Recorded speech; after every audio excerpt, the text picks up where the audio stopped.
Yeah, it's pretty. Oh my word. Isn't it? They're ridiculous. Okay. Yeah. So you imagine the vibe there. So we've got a little Yeah. Airbnb, and then you stroll down into the town and get I don't know, a gelato and an espresso, and then you just walk around the little gardens and all the flowers and all the trees are blooming, all the blossoms and stuff. And then we're going to get a ferry to other towns, and that's it. You know, Did you and see that last season of White Lotus? no, oh, but Nick has watched it, and I think she'll get what you mean immediately. Yeah, It's very same much like that. vibes. Same vibes. I can't Yeah. wait, man. It's going to be so relaxed. And the weather's pretty decent. It's a little bit cloudy, rainy, but a lot of sunshine as well there. So it's going to be like 15, 20 degrees, nice and mild, but nice, not too hot for Ruben to have to wear sun cream and all this kind of stuff. Yeah, And yeah. it's just perfect. You don't want it to have to take like hot clothes or cold clothes, just what you'd wear with a t-shirt and maybe a shirt or a fleece, even a fleece, you get away with it. I'm looking forward to it. Right. I'm ready to go with you on, man. Yeah, let's go. Oh, my mic is on apparently. People can hear me. Well, I'm just chatting about my holiday, so I don't want to worry too much. um, Hey guys, welcome back to another video. You heard my holiday plan trip, if you did. I'm going away next week. There's a little bit of a spoiler for you. I'm going to Lake Como with the wife for her birthday. So I've got 5 days sat on the Italian. Where's this place with nice temperatures? Someone said in the chat. It's Lake Como in Italy. I'm very excited. So I'm going away from Monday to Friday. So I'll be doing the odd video from a balcony in Italy and looking out. I can't wait, man. I can't wait. Hey, everyone. Look at this wonderful man alongside me, Mulv from Noisy Pod. How are you doing, man? You good? Yes, I am Ace. Thanks so much. Thanks for having me on. Mulv got a promotion, everyone. Round of applause in the chat for Mulv. So we're all having a good day today, which is nice because we had a bad day on Wednesday. It feels like a good place to start that, actually, mate. Yeah. How are you feeling? Like, where's the ball landed for you a couple of days later after that? Like, what's your mood at?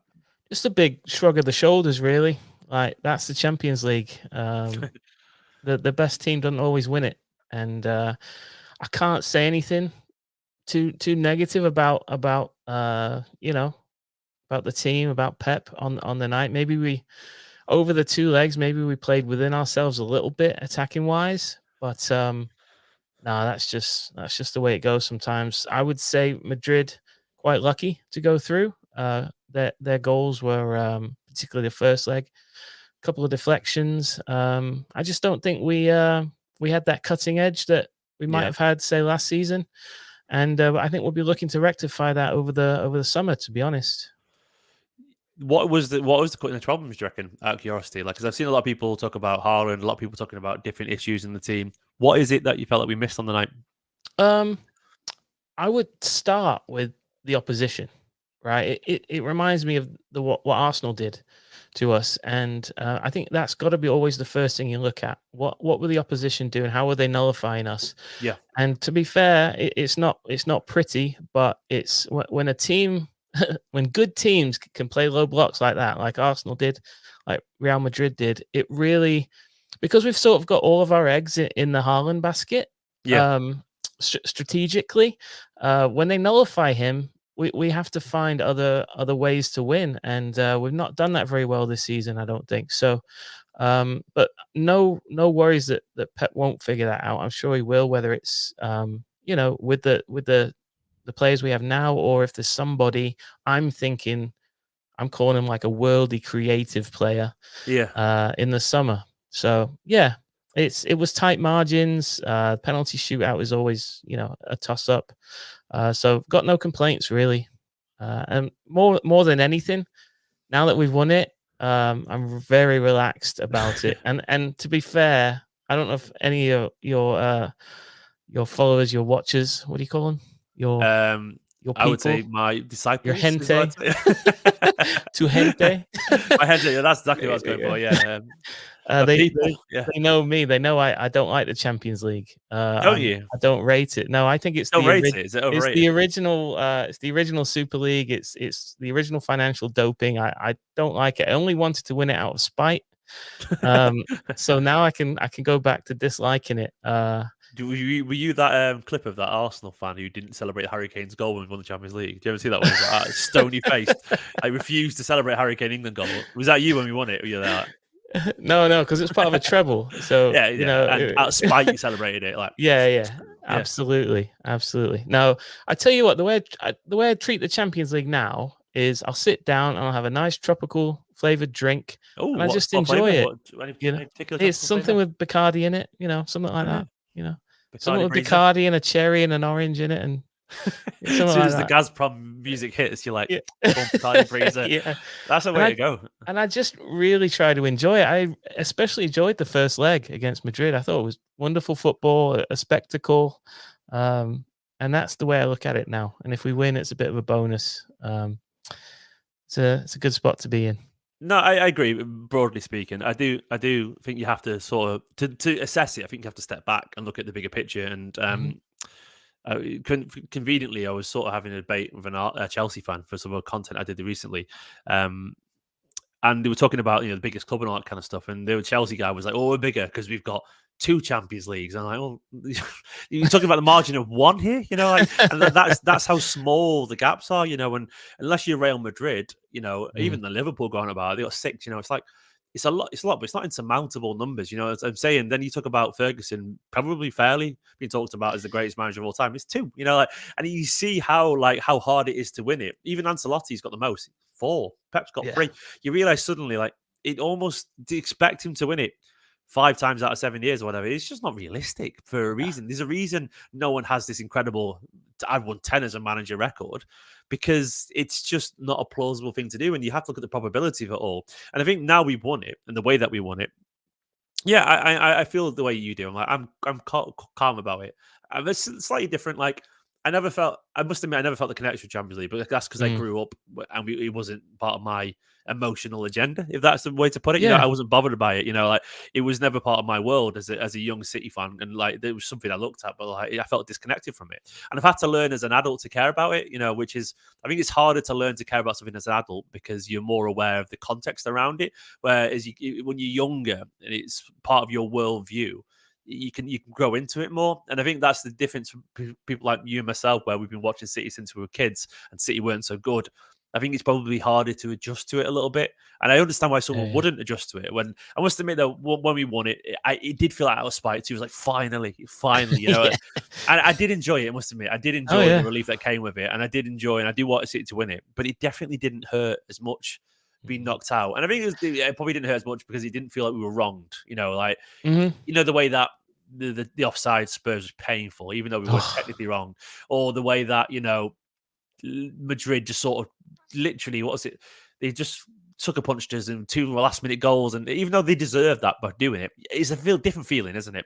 It felt yeah. like we were comfortably the better team, but it went to a toying cost. And Yeah, totally. that it's not too bad, and like I sort of respect that, and I had a feeling Guardiola would say almost word for word what he did after the game when he was like, "I respect my players. I think they've been brilliant, and I've got nothing but credit for them." And I think that's the right take ultimately, And the only thing is, of course, is like the title of this video is that City need a reaction, Mm, but that sounds almost dramatic as if to say that they have played poorly, but it's not that. It's a reaction because I can almost imagine it's not like they play badly. I can almost imagine that they might be labouring on it internally yeah, because yeah. winners focus on themselves. Winners focus. They look forward, but they're so introspective because that's how they improve. How do you think Pep will get them focused on the next game? How can you quickly get rid of over something like that so quickly when you've also had the physical drain of it as well?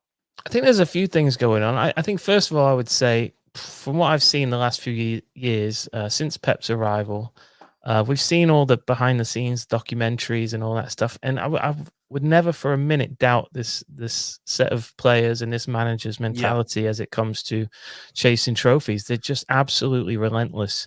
And the second thing I'd say is I think there is a sort of a fringe set of players that we have to rely on in moments like this. And it's in fact, it's this game that seems to happen almost every year where you're in between two massive giant games in the Champions League and you have to play another final.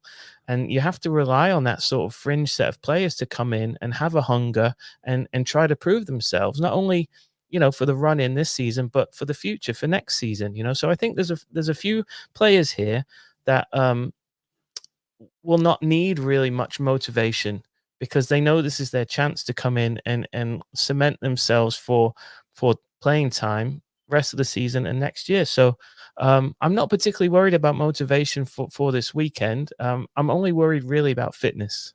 Yeah, I agree with that. I mean, I'm actually a little bit late to the Treble documentary. Like, unlike most people, I'm only just finishing it like today because I've been, for various reasons, just life, being a parent, whatever.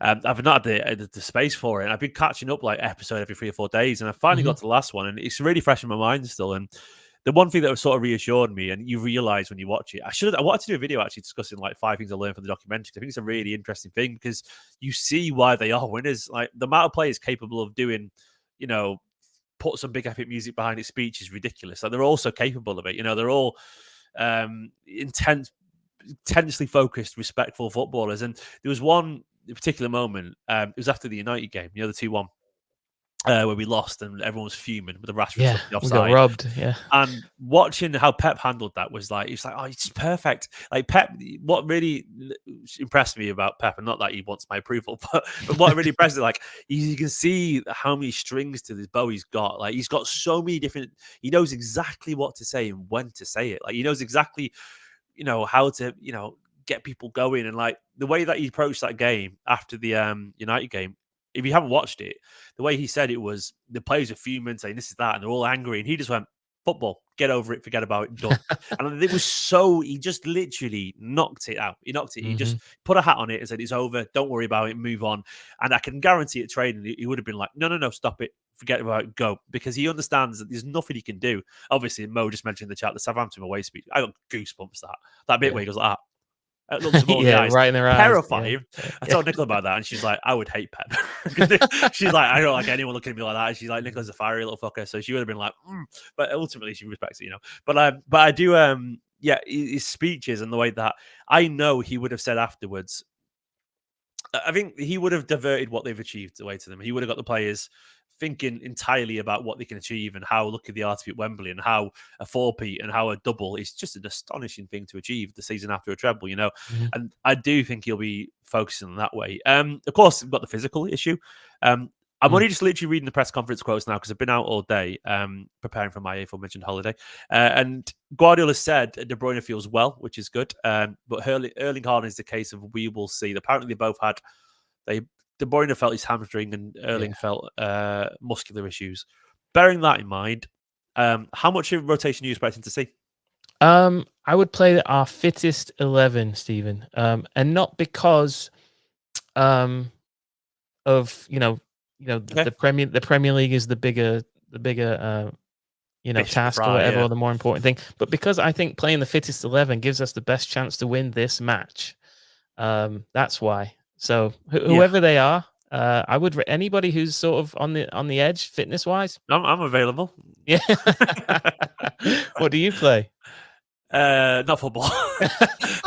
I was actually. This is a genuinely true story. I was Joao Cancelo at one point. Okay. But a little bit less of an arse. So the thing is that at one point I started a Sunday league team and I scored a hat trick from left back. Oh Play and wow. right footed as well. So there we go. And then they put me as a striker after that, and I wasn't quite as good.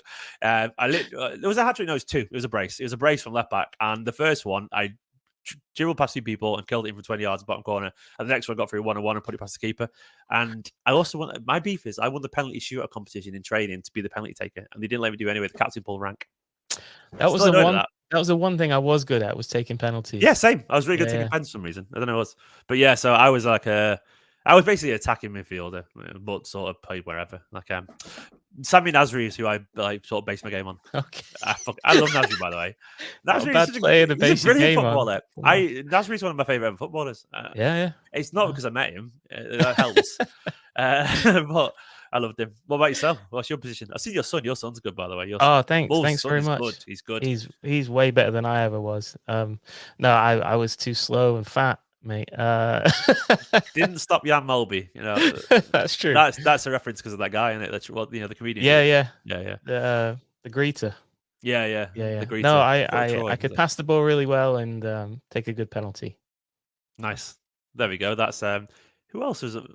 I can't think of any other players who fitted that bill for Man City. Was that like? Have we ever had any players who are a bit more rotund? I can't really think. Rotund. I'm trying to think of a respectful way to say it. You mean just fat. short for their weight? Uh, That's how I describe myself. sure, I Short. just I'm Google. just short for my weight. Rotund means anything that's plump or round. And it says like a teapot or your chubby Aunt Agnes. That's the definition of it on the internet. Your chubby Aunt Agnes, poor Agnes. But anyway, I digress. Yeah, so we're not playing. Let's try and break it down though. So who we got here? So obviously Ortega's going to start, I think, isn't he? He's the Yeah, bookkeeper here. I'm going to bring up the team for myself just to remind me who played the other day because my head's already gone. sure. And then just compare it to the bench. But you'd think Harnell's not starting. That's what he's been No. given, doesn't it? So that means Alvarez starts. Yeah, you've got Alvarez for this type of game, don't you? Yeah. On the bench the other day, there was Doku, Alvarez, Stones, Kovacic, Ortega, Ake, Oscar Bob, Nunes, Rico. Mm-hmm. Do all of them start? Almost, I think. Yes. Yeah, I mean, you think so? Look at that. Rico's probably could start right. And I think Kyle Walker might play. What do you reckon? No. No. I think you've got to give Rico the chance to play. Again, Kyle played the entire match, didn't he? That's his first match back. I know he's a freak athletically, but I'm glad you clarified what way he was a freak. yeah, maybe more ways than one. But there's nobody for Chelsea. I mean, Mudryk is pretty quick, isn't he? But Sterling, but he's out of the team at the moment. Yeah, isn't he, Sterling's not going to play. There's nobody of a Vinny Jr. Pedigree that I think we need Kyle for. So it's perfect opportunity. See, this is the thing. I want the Ricos and the Oscar Bobs to play because I think they're hungry for it. I agree. You know what Absolutely. I mean? Right, and I think this is a perfect chance for them. So, and I think those two in particular link up well. So they were like the first two names I put down was Rico and Oscar Bob. Let's try and do this now. Yeah. Go. Have you got a team? What you think it'd be? Yeah, I wrote one down just in case you asked me. Oh, look at that, man! Look at that research. I appreciate it. So I've gone for Ortega in goal. I think that's easy. The back four is Rico on the right, Ake on the left, with Diaz and Stones in the middle. Okay. Diaz was good the other day, by the way. He was. He was excellent. He was really good. He was. And then I've left Rodri out. Just give him the rest. He needs it. I feel like Kovacic can play defensive midfielder with Rico moving in next to him. Then my 2 8s are Nunes and Foden. Hopefully Foden's got enough left in the tank for this one. But I needed at least one creative 8, and I don't think Kevin's got the fitness to do it to start anyway. On the wings, I've gone for Doku on the left, Oscar Bob on the right. Oscar Bob, I rate really highly, and I feel like if Rico's behind him, that those two will link up really well. And then obviously I've gone for Julian Alvarez up front. I mean, I can't really see much more different than that. I mean, if we were to think of anyone who played in the lineup, so I'll go for the lineup. Grealish. Grealish would be the one that I feel a bit bad about leaving out of this, but so that means rest for Akanji, Josko, Kyle, Kevin De Bruyne, Erling Haaland, Bernardo Silva, Jack and Edison. Yeah, and it's a full-on change there, basically. Yeah, it is. That is. I mean, that is everyone. Get back on the bus and go and rest and whatever. And that's fair enough. It probably is that. And even then, with Chelsea, it should be enough, shouldn't it? It should be enough. Yeah. For some reason, we've struggled against them. We haven't lost against them in 8 games, but we haven't beaten them in many. And Pochettino always seems to be a bit of a kryptonite for Pep. But I mean, that's a good team. It's a fit team. It's a hungry team. There's nobody really playing out of position. I think the hungry thing is an important point to extend on a little bit, because Rico and Oscar in particular, like, once again, it takes me back to the documentary when Pep was like, "I don't give presents out here," and like this kid, he looked so embarrassed. It was adorable. Deserved to be there. I do think there's an element of that. Oscar and Rico do absolutely deserve it, and I actually really like seeing when Foden and Oscar and Rico on the pitch together, because it's mad that they look like the most technical players on the pitch. Like, even with De Bruyne and Rodri, they're just easily the smartest players there. It's crazy, and that is testament to that sort of the CFA sort of conveyor belt of talent. But it's one of those things where I do think the more technical players we've got on the pitch, the better. And one of the things I said during the Madrid game was meant as a defensive Akanji. Some people took it as an insult. I didn't mean it that way at all. Problem is, you got Foden. He picked the ball up and he played the ball into Akanji. Like it's the wrong way around entirely. Like Akanji had his back to goal on the edge of the 18-yard area, and naturally he sort of took a touch, which as a centre back would have been fine. But the ball has to be it can't go further than that from you if you're on the edge of the area, can it? But he wouldn't have gone that far, and it naturally got tackled. Yeah. But because it's so tight, and in previous years it would have been David Silva, it would have been Gundogan, it would have been Bernardo Silva, Riyad Mahrez, and now, as much as it sort of has worked, it is a centre back, and I feel like it works to an extent, but I'd rather it be Rico Lewis, because Rico, even though he's a defender, he's also a midfielder. You can also tell he's got a technical ability. If he's there instead, it's better, and hence why Rico plays his lovely little through balls and whatever, and he does it so well. I want people like Oscar Bob and Rico Lewis and Phil Foden in those pockets, not, and with all due respect, Manu Akanji, Kyle Walker and Phil. It's such a downgrade creatively, isn't it? It is a massive downgrade, and I do hope that we address that in the summer, because I do think this is our biggest problem. We're asking defenders to be the ones who are pulling the strings, while Foden and De Bruyne have got the back to the ball, back to the goal. And to me, that is sort of an issue that we've got right now. And weirdly, I don't think it's a coincidence that we look more creative recently when Rico and Oscar have been on the pitch. I think they are smarter. I think they move the ball quicker. They've got the hunger, but they're actually more intelligent attacking players than the ones that are given the ball in those positions currently. Not better footballers, but better suited to the role, if that makes sense.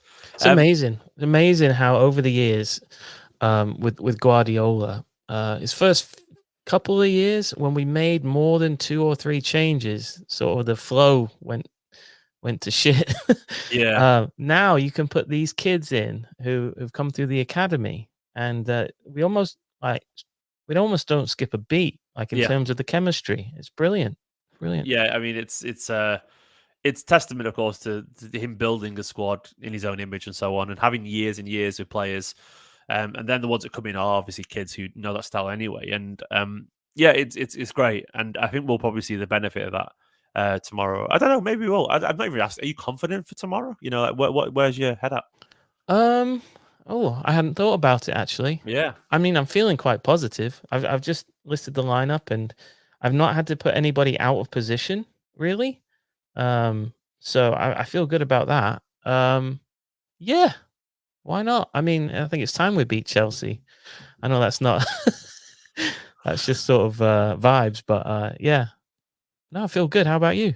Yeah, I hadn't really given the lineup much thought either until the start of this video, really. And someone said, on the chat, like, it's a solid rotation there, honestly. And it is right. Ash mentioned that in chat, and it is sort of a team that you can sort of get behind, and it is better than Chelsea's side. Doesn't mean you'll beat Chelsea's side, but I do feel like, they're going to do it for the other guys on the bench, and I do feel like some of those players will come on. Roger might even start. Never know Pep, because it's Brighton away. Like, Brighton's on Thursday.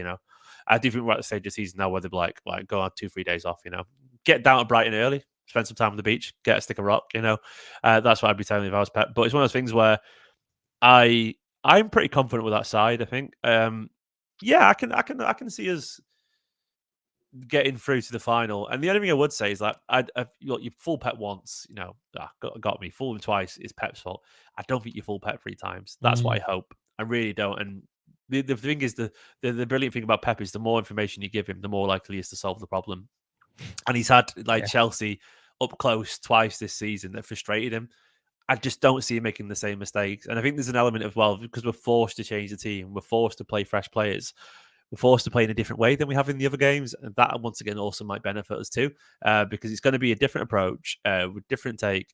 And I think Chelsea have just played the way into form a little bit as well, which could actually help us a little bit, because they're going to play in a slightly different way. They're going to play with a bit of expectation where they haven't been playing with any at all recently. And they could get a bit giddy, which could actually help us. It becomes a little bit more open. I don't know. I think we should be okay. We're controlling it a little bit better, hopefully. We can't ignore the Cole Palmer factor. Yeah, I mean, that is the lanky Wivenshaw elephant in the room, really. It's one of those things where people who follow me know how much I'm a Cole Palmer fan. I feel like we made a massive... It's weird to say something could be a mistake but not affect the side. I think it was a massive mistake letting him go. I think we should have been more assertive there, but that's sort of irrelevant.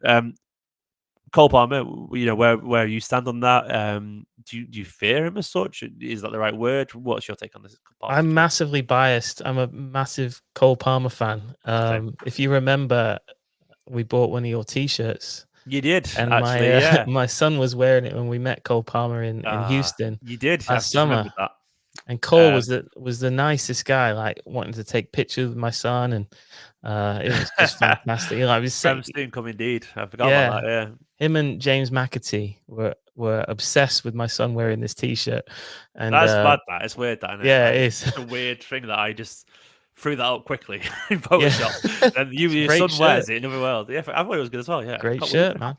Copy someone else's T-shirt. So for that reason, I'm a little bit biased, but like sometimes when all the games are on at the same time and you're looking for something to watch and you're not quite sure. For me, if Chelsea's playing, I will simply have to watch that because Cole Palmer plays for them, because he's an amazing talent. Like he's their best player by a mile.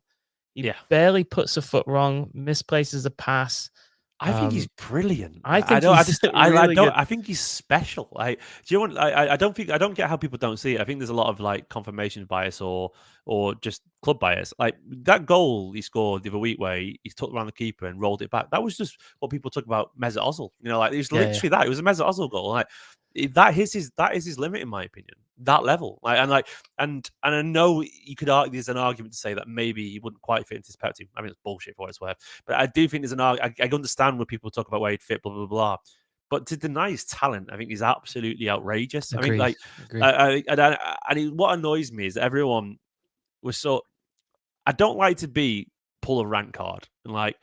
But I watched him for years as the academy, and when I watched him for the first team do a totally different job, I was telling everyone, trust me, that is not Cole Palmer because he's doing what he's not been told to do, and he's doing a job. That's not Cole Palmer. And everyone's like, no, you're wrong. He's shite because look at him left wing. He doesn't know what to do. I was like, and it felt so frustrating to tell people, just trust me on this. And not everyone, of course, but some people, you know, just refuse to follow me on that and not follow me, just take my word for it at least. And they don't have to. I'm just another fan. I admit that. But when you feel quite passionate about something, and he is a rag. It's a good point. You know, we can ignore him for that reason.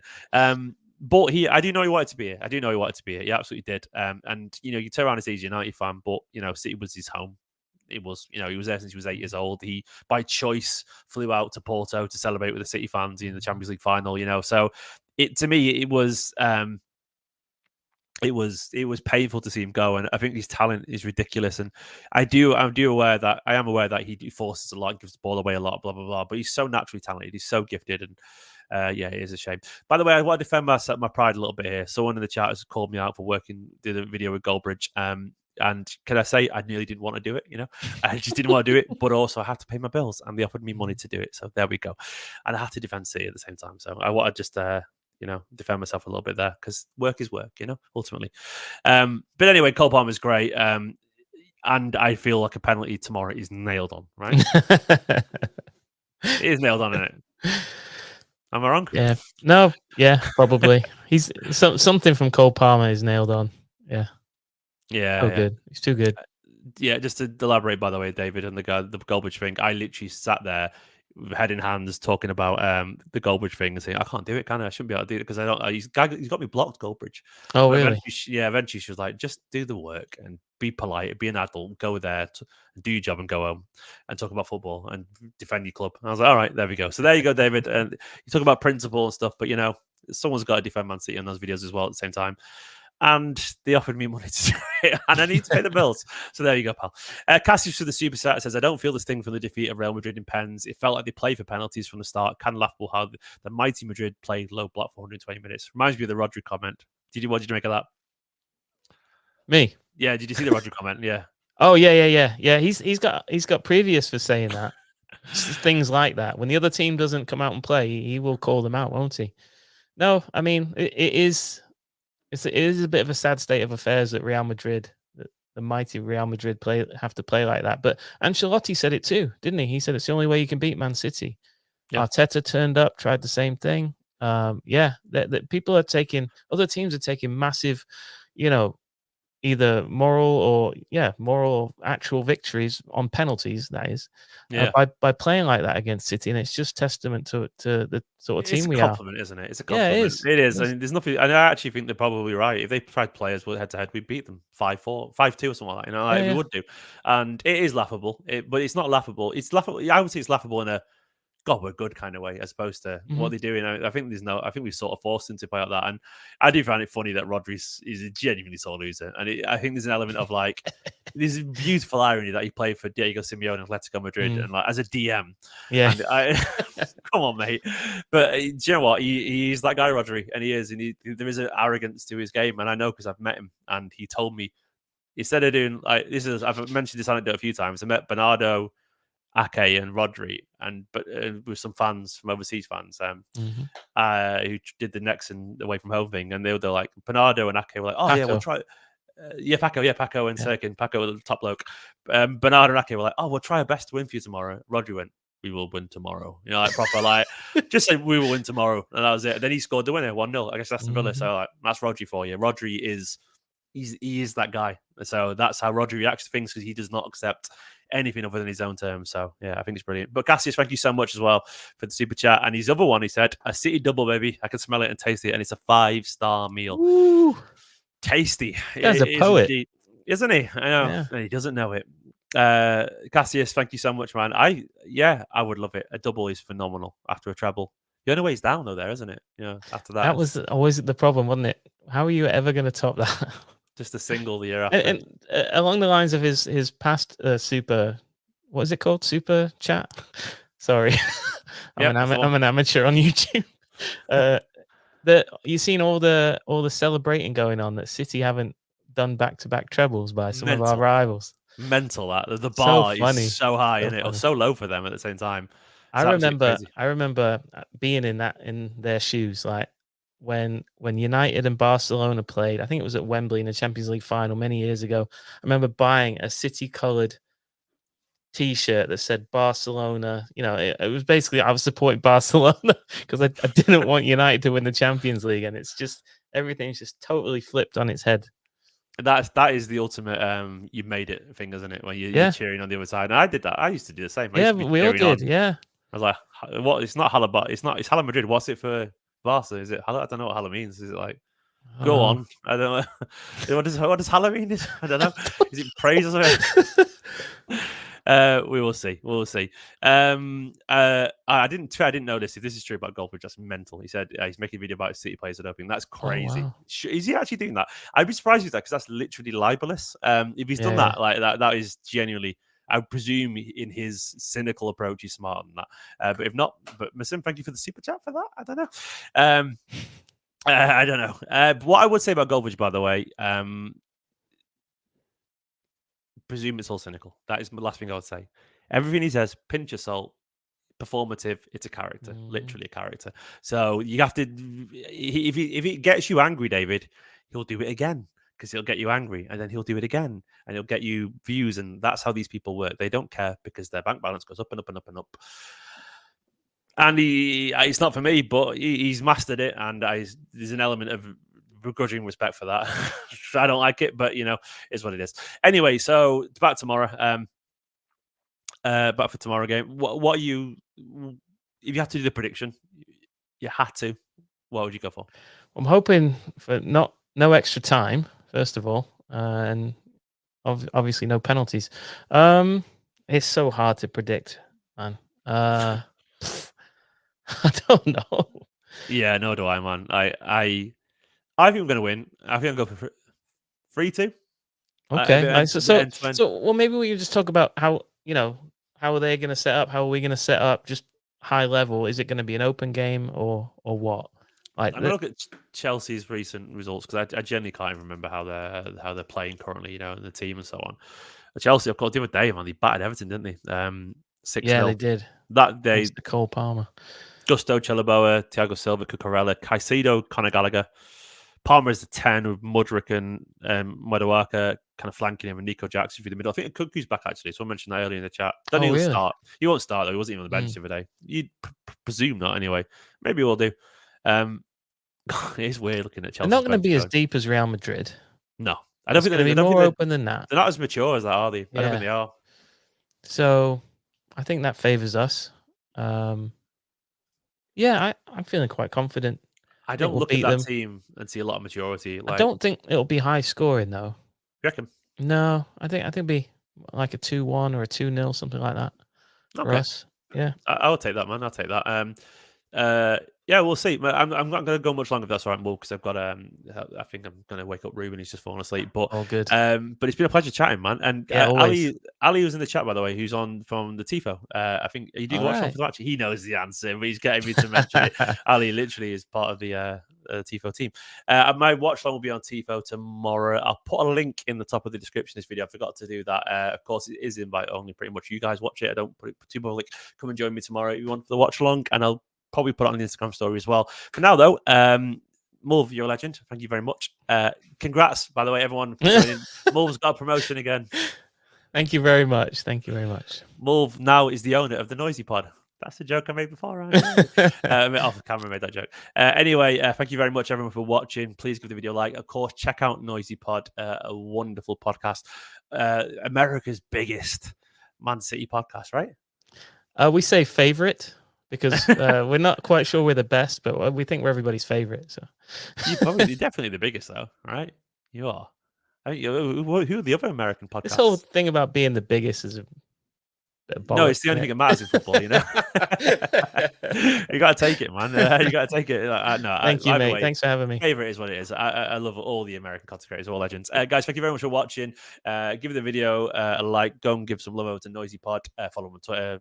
Check out the YouTube channel as well, and all the usual stuff. And hopefully tomorrow, City win and get to Wembley again via Wembley. Stupid that, isn't it? When you think about it. Anyway, bye bye. Have a wonderful day. Up the Blues. Thanks.